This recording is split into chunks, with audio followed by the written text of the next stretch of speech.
Amazing love.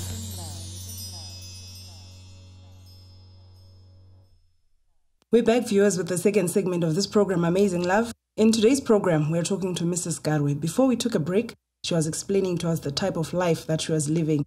She explained to us that she had left her husband and went to live with another man who was already married. And as far as she explained, I'm sure, viewers, you could hear that the life was not good. It was quite miserable.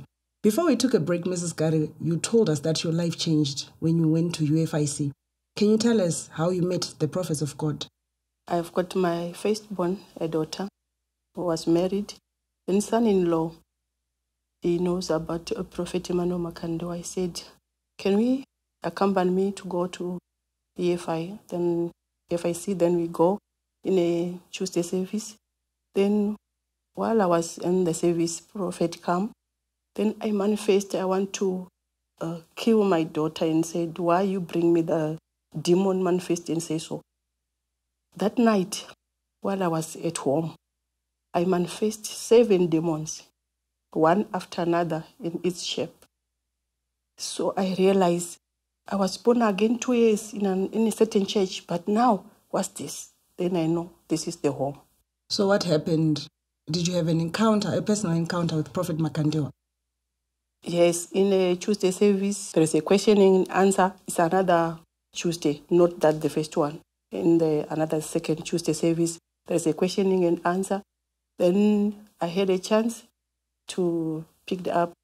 Then I was told my whole story that I'm going to South Africa for 19 years. I had nothing. I involved in somebody's husband. I take the one-room house in Matapi. I tell my whole story. Then the prophet started to prophesy to me, say, you are a traditional healer. I said, yes. Before, then she said, Mommy, we take care of you. She'll buy sofa, TV for you. But I was amazed. Prophet hand over to Prophetess Ruth Makandiwa. Then the life starts. It's from that time, they said, you must move from that one room. Then I was looking for a house. Then I find a big house.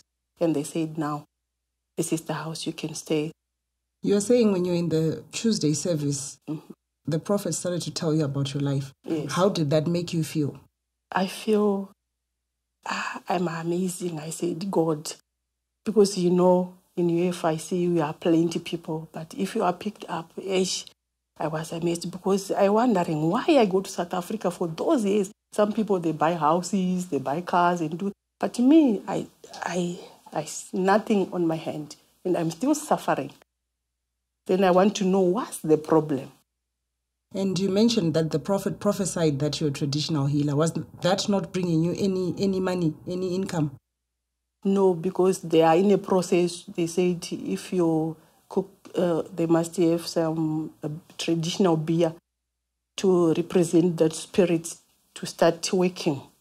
Then you have to pay money because they said you've got a lot of money on that evil spirit. Prophetess Ruth Makandiwa pays rents for me every month, pays school fees for that son while I was in boarding school every term, buying groceries for us. Life changes. Then I see this is life. And he healed my heart because I've got wounds. After that, I give me something to do again as a widow. They teach me how to work. Now I'm working. I'm selling clothes, doing something to, every day I must have something in my pocket. So it's amazing. Prophetess Ruth is something, people of God, I can't explain such a love. Prophetess Ruth is someone. In my life, I didn't meet such a lovely mother like Prophetess Ruth. Because some of the women, if you've got your own cash, I can't give someone $1 because I want to know, where is my $1? But that mother, Prophetess Ruth, is not like other women in the world. I'm telling you, it's something I don't know to explain. It's a lovely, lovely mother. He take care of me. That time I know I go to hell, but now I know by Prophetess Ruth I go to heaven because I can't explain that love.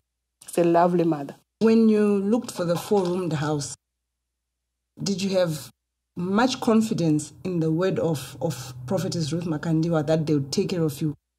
You know, as a person, I just said, let me find, because, you know, I used to stay in my one room and cook in my paraffin stove.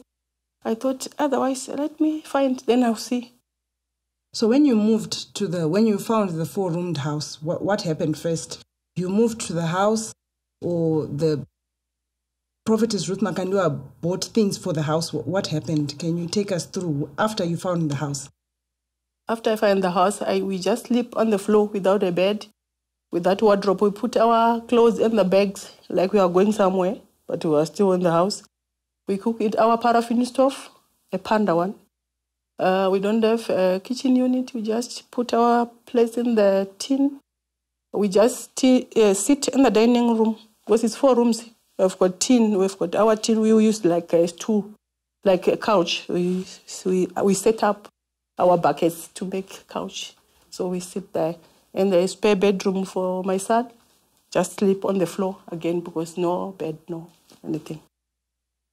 Welcome back, viewers. As you can hear, they moved to the 4-roomed house. They were sitting on tins.